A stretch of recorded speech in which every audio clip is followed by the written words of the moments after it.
नगर की ये इतनी खोटी जात है कि प्रात ले जो नाम हमारा, सवेरे सवेरे कोई बंदर का नाम ले ले तो रोटी नहीं मिले। हमारा माजना तो ऐसा है। लेकिन जो विश्ववंदनीयता का स्वरूप प्राप्त हुआ है वो कृपा आपकी है, आपके नाम का प्रताप है, राम के नाम का प्रताप है, राम की छत्र छाया का प्रताप है। वही रावण के यहां से भी राम लक्ष्मण को छुड़ा कर लिया है, अपने कंधे पर बिठाकर मौत के मुंह से निकाल रहा है। नहीं तो रामायण का इतिहास ही बदल जाता। जो राम के गुणानुवाद आज लिखे हुए हैं और महर्षि वाल्मीकि ने हजारों वर्ष पहले लिखे थे, उसमें भी फर्क हो जाता। लेकिन अंजनी कुमार इतने श्रद्धालु श्री चरणों के सेवक, विनयशीलता की बात उनमें भरी हुई और इस भयंकर राक्षस प्रवृत्ति को रावण वगैरह को समाप्त कर देवी को भी ताड़ना देकर और राम लक्ष्मण को बचाकर ले आया, मौत के मुंह से निकाल लाए। और फिर उसका कोई घमंड नहीं तो कभी कभी लोग ऐसा कह भी देते, याद नहीं है उस समय तो साले का मौत आ रही थी माथे पर, लेकिन हमने तुझे बचाया, प्राण दान दिलाया। ऐसा करते हैं हनुमान, ऐसा नहीं करते। मेरी अपनी कोई हस्ती नहीं महाराज, जो कुछ पुण्य प्रताप है वो आपका है, मैं क्या कर सकता। तो रामचरण जो मैं करूं तो बड़ो चूक मुझ में आए, मैं कर रहा हूं अहम करोमि इति वृथाभिमाना।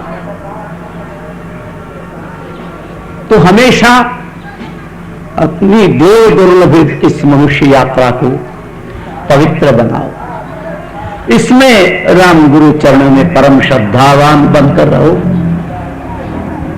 प्रहलाद पर तो कितने संकट आए थे, रामचरण जी महाराज पर भी अपार संकट आए थे, सबको सह लिया। कई तरह के लोग थे, संत अकेले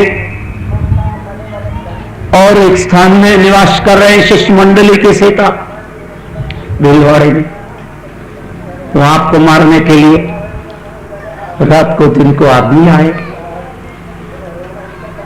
आग जल रही है, शेर बैठे हुए पास में, जाने की हिम्मत नहीं हुई उनकी। कई तरह के प्रपंच हुए, एक तरह के नहीं, लेकिन धर्म का त्याग नहीं हो सकता। चाहे प्राण जाए तो जाए, लेकिन जो हमारी धर्म भावना है इसका हम कभी अपमान नहीं होने देंगे, इसका हम कभी त्याग नहीं करेंगे। गुरु महाराज का जो चरण शरण प्राप्त हुआ है, हम शरणागत हैं, हमको तो बोलने का कोई राइट ही नहीं। गुरु के सामने हम क्या बोले, गुरुदेव जैसा आदेश फरमाए उसको मस्तक पर स्वीकार करना, यही शिष्य का फर्ज होता है, संतान का भी यही फर्ज होता है। माँ बाप जैसा आदेश करें उसको मस्तक झुकाकर स्वीकार करें, पालन करें। उसमें ननु नच के हम ऐसा नहीं कर सकते, हम ऐसा नहीं कर सकते। ये अहंकार मनुष्य को कभी ऊंचा नहीं उठाता। और जो शरण में आया, अर्जुन कहता तो है कि महाराज मैं आपका शिष्य हूं और आपका शरणागत हूं, कहता तो ऐसा है, लेकिन ऐसा बोलने के बाद बोल देता है महाराज युद्ध नहीं करूंगा मैं, और तो जो कुछ आप कहोगे वो करूंगा, लेकिन लड़ाई नहीं लड़ूंगा। शिष्य को ये बोलने का राइट कहां से आया भाई? वो अपने शरणागत भी बन रहा है, शिष्य भी बन रहा है, और फिर कहता है कि मैं युद्ध नहीं करूंगा, और भगवान कह रहे हैं युद्ध तुझे करना है। आखिर इतना प्रबल उपदेश गीता का सबका किया, उसके बाद ही अर्जुन का अज्ञान नष्ट हुआ और फिर स्वीकार कर लेता है, नष्टो मोह स्मृतिर्लब्धा तत्प्रसादान् मयाच्युत स्थितोस्मि गत्संदेह करिष्ये वचनम तव। आप जो कुछ हुक्म देंगे उसका मैं पालन करूंगा। अब नहीं कहा कि मैं युद्ध करूंगा कि नहीं करूंगा, जो हुक्म देंगे उसका पालन करूंगा। अगर आप ये फरमाएंगे युद्ध करो बेटा तो मैं युद्ध करूंगा, आप ये फरमाएंगे एक युद्ध मत करो तो युद्ध नहीं करूंगा, लेकिन करिष्ये वचनम तव, आपके वचन का मैं कभी अनादर नहीं होने दूंगा, आपके आदेश का मनसा वचसा कर्मणा पालन करूंगा, जो कि मेरा परम पावन कर्तव्य, मेरा परम फर्ज। तो हमारे संतों ने, गुरुओं ने, सबने यही परम पावन मार्गदर्शन दिया है। गुरु सन्मुख रहो, गुरुवाणी से सन्मुख रहो, गुरुधाम से सन्मुख रहो। अपने अहम भाव को, मेरा परिवार बहुत बड़ा है, मेरे मित्र बहुत बड़े हैं, मेरे पक्ष में हजारों आदमी हैं, ऐसा अहंकार मत करो। गुरु की कृपा प्रसाद से कितना बड़ा बल आपका बढ़ जाता है, ये तो आप अनुभव करके बाद में देखो। गुरु की कृपा के बगैर कोई किसी काम का नहीं होता। राम कृपा और गुरु कृपा, ये दो ही बड़े बल हैं, और इन बल को जीवन में धारण करो। इस पुण्य भूमि राम द्वारे में कितने बड़े बड़े संतों ने भजन किया है, भक्तों ने भजन किया है, अपार श्रद्धा के सहित नाम स्मरण यहां हुआ है, वाणी का वाचन हुआ है, नाम का स्मरण हुआ है। परम श्रद्धा के संत भी भजन करते थे, और भक्त लोग भी भजन करते। संतों की चरण धूलि में बैठकर रहकर अपने अहम भाव का त्याग किया है, अपने जीवन को उन्होंने मांगलिक बनाया है, और अनेक आश्रमों की बातें, अनेक जगह के सत्संग की बातें संतों के जीवन में महान देखने को मिलती है। और उन संतों की चरण धूलि में लोटपोट होने वाले जो शिष्यगण हैं, वो गृहस्थ मार्ग पर चलते हुए और गुरु वचन का आदर करते हुए शतायु बने हैं और यशस्वी जीवन बना है। कितनी श्रद्धा भक्ति की बात। हमारे राम का चातुर्मास इंदौर छावनी का स्वीकार हुआ, और इंदौर छावनी के संत थे कनीराम जी साहब, हिम्मत राम जी महाराज के खालसे के। चातुर्मास स्वीकार करके फुलडोल के बाद गर्मी के दिनों में हमारे राम दिल्ली गए थे। दिल्ली में बहुत संत इकट्ठे हुए थे। संत थे समदड़ी वाले नानू राम जी साहब और एक राम कल्याण जी। दोनों ने वहां चरखे वाला राम द्वारे में निवेदन किया, महाराज छावनी वाले कनीराम जी साधु का कोई पत्र वत्र भी नहीं है, इतने दिन हो गए, और वो वृद्ध शरीर भी है, नेत्र भी नहीं है, तो वहां के बजाय चातुर्मास यहां दिल्ली में ही कर लिया जाए। ये चरखे वाला राम द्वारा भी हिम्मत राम जी महाराज की परंपरा का है, इसमें हो जाए चौमासा, उसमें हो जाए, इसमें क्या फर्क पड़ता है। मेरे राम ने कहा कि भाई गोटका जी वहां बख्शीश हुआ है, इसलिए चातुर्मास तो वही होगा। अरे बोले महाराज गोटका जी और उन संतों को दोनों को हम यहां ले आए, तो मैंने कहा ऐसा कभी हो ही नहीं सकता। फिर भी वो दोनों ही संत दिल्ली से इंदौर गए, नानू राम जी साध समदड़ी वाले और राम कल्याण जी दोनों ही गए।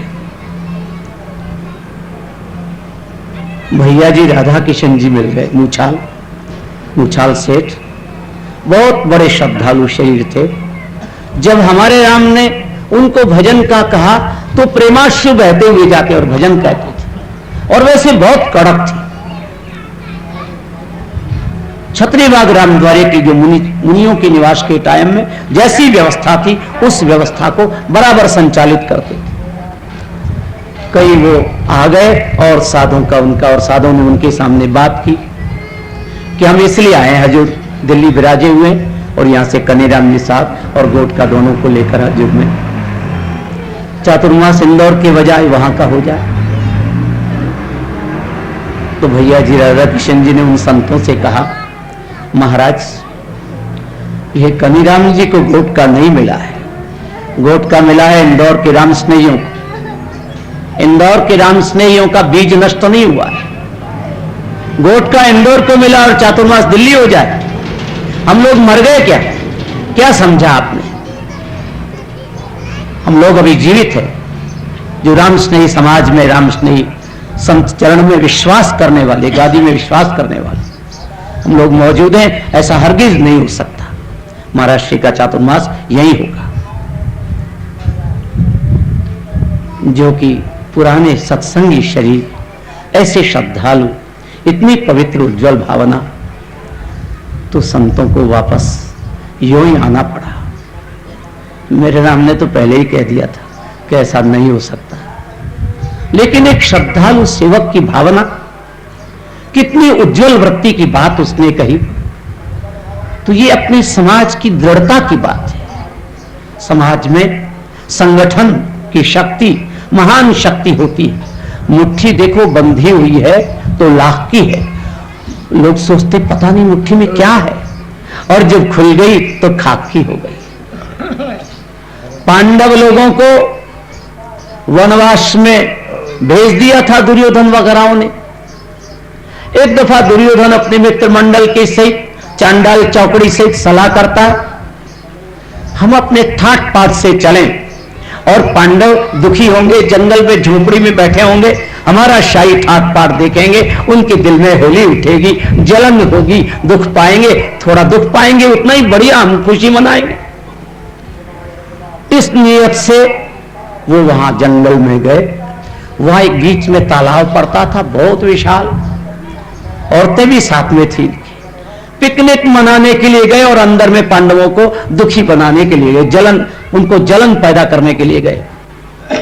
तालाब में जब ये सब लोग वहीं अपना डेरा डालकर नहाने धोने लगे, इतने में गंधर्वराज चित्ररथ, जो अर्जुन का मित्र था, वो अपने गंधर्वी सेना को लेकर वहां आ गया और दुर्योधन और उनके साथी और उनकी औरतों सबको गिरफ्तार कर लिया।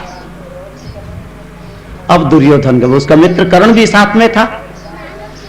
अब दुर्योधन घबराया, पांडवों को जलाने के लिए आया था, अपना ऐश्वर्य ठाट पाट बतलाने के लिए। लेकिन जब ये दशा हुई, तुरंत एक आदमी को भेजा, धर्मराज युधिष्ठिर महाराज से कहो आपके भाई और आपकी भाभियों पर यह संकट आ गया है और गंधर्वराज हमको गिरफ्तार कर रहा है, हमको बंधन से छुड़ाओ भाई साहब, आप बड़े हैं और हम आपके ही तो छोटे भाई। धर्मराज युधिष्ठिर के पास ये संदेश गया, तुरंत भीम अर्जुन को बुलाकर आपने आज्ञा दी, गंधर्वराज आया है और हमारे भाई और भाभियों को पकड़ के ले जा रहा है, उसको उनको बंधन से छुड़ाओ। भीम कहता है महाराज वो आपको सताने के लिए आया था, आपको अपना ठाट पाट बतलाने के लिए आया था, वो कोई और काम के लिए नहीं आया था। इसलिए अच्छा हुआ ये इल्लत परवारी टल गई और उनको वहीं से सजा मिल गई, बहुत अच्छा हुआ। ऐसा ही अर्जुन कहता उनको मत छुड़ाओ महाराज। लेकिन भाई साहब बोले कि नहीं, हमारे से उन्होंने आशा की है तो हम तुरंत पहुंचे उनके पास। युधिष्ठिर महाराज गए, भीम अर्जुन भी साथ में चले। चित्ररथ गंधर्वराज को बुलाकर कहा देखिए ये हमारे भाई हैं, ये हमारी भाभियां हैं। वैसे घर में तो 5 अलग हैं और 100 अलग हैं। घर में हम 2 भाग में नजर आते, लेकिन तीसरी शक्ति हमारे ऊपर आकर आक्रमण करेगी, हमारे घर की बेइज्जती करेगी, हमारे भाइयों को हमारी भाभियों को कैद करेगी। उसके सामने हम घुटने नहीं टेक सकते और हम युद्ध करके भी आपसे इनको छुड़ाएंगे। चित्ररथ गंधर्व कहने लगा ये आपको तकलीफ देने के लिए आए थे, अर्जुन मेरा मित्र है, इसलिए मित्रता के नाते मैं आपकी मदद करने के लिए यहां पर आया और इनको पकड़ा मैंने। तो युधिष्ठिर महाराज की जो संगठन की बात थी उसको सुनकर चित्ररथ गंधर्व ने सबको छोड़ दिया। जो आज्ञा महाराज, आप बड़े हैं, पूज्य हैं, आदेश करते हैं उसका हम पालन करेंगे, ऐसी क्या बात। दुर्योधन वगैरह यहां से माथा नीचा हो गया लाज के मारे और यहां से ही वापस अपने घर चले गए। पांडव अपने कैंप में जाकर बैठे। संगे शक्ति कलौ युगे, और इस कलयुग में क्लेश भी बहुत है, अशांत युग है। लेकिन जिनको सत्संग का खुराक मिल रहा है, गुरुवाणी का आधार मिला हुआ है, राम नाम का सहारा मिला हुआ है, ऐसे घरों में कलयुग कैसे प्रवेश कर सकता है। ये तो कोई छोटा मोटा बच्चों वाला तमाशा हो गया होगा। मुझे कोई ऐसा विश्वास नहीं हो सकता कि आप लोगों के दिलों में कोई मलिनता हो, प्रत्येक राम भाई के बहन के दिल में खूब प्रेम भाव, एक दूसरे के प्रति बड़ी प्रीति और आस्था का, विश्वास का वातावरण है।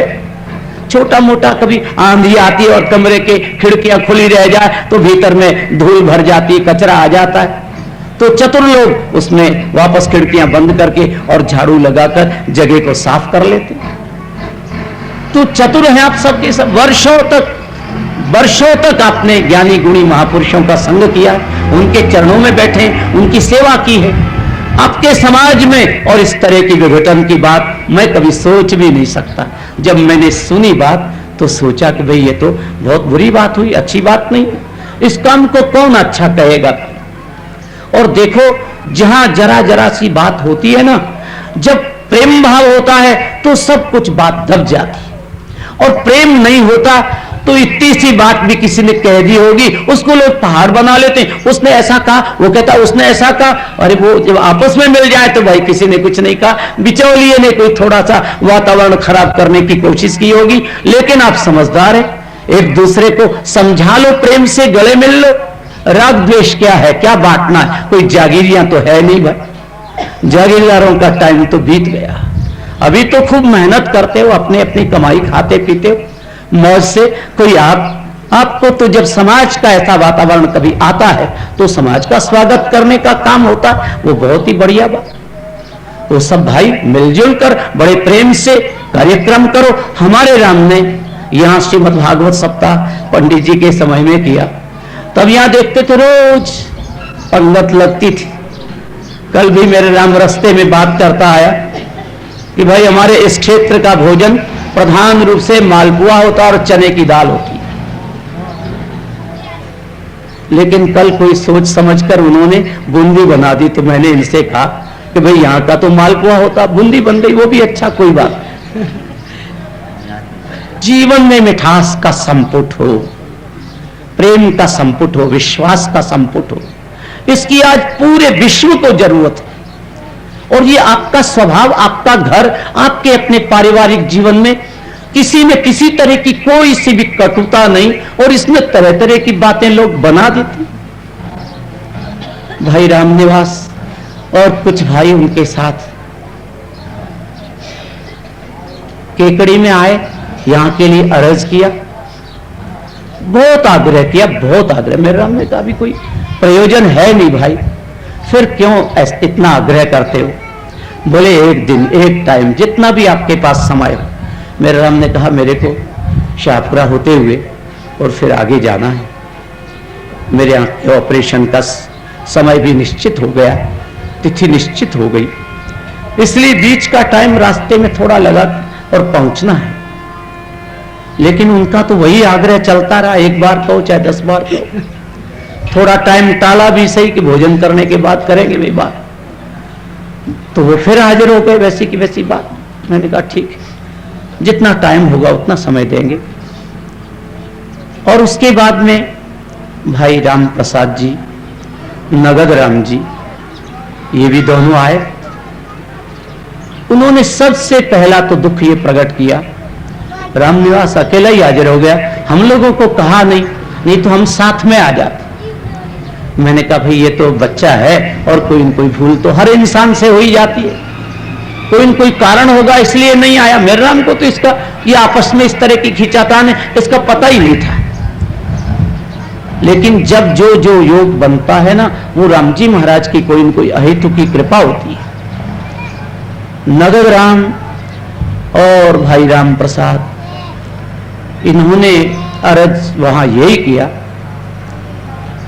कि वो जैसे आपके सेवक हैं, हम भी आपके सेवक हैं, वो बुला सकते हैं, इसे हम भी बुला सकते हैं। मैंने कहा कोई आपत्ति की बात नहीं, ये तो एक ही चीज है और आपको मिलजुल कर काम करना है। फिर उन्होंने आखिरी में ये कहा कि हम आज दर्शन करने के लिए हाजिर हुए, हमको साथ लेकर आते तो हम मालपुरे में भी दर्शन करते, अब तो शायद दर्शन नहीं होंगे और यही दर्शन करके जा रहे हैं। उन्होंने ये नहीं कहा कि आप मालपुरे मत पधारो, ये शब्द उनके नहीं थे। लेकिन आज सवेरे उन दोनों ने, कल रात को राम प्रसाद जी रास्ते में मिल गए थे, उन्होंने कहा कि यहाँ तो बहुत वातावरण बना, महाराज को नटने के लिए गए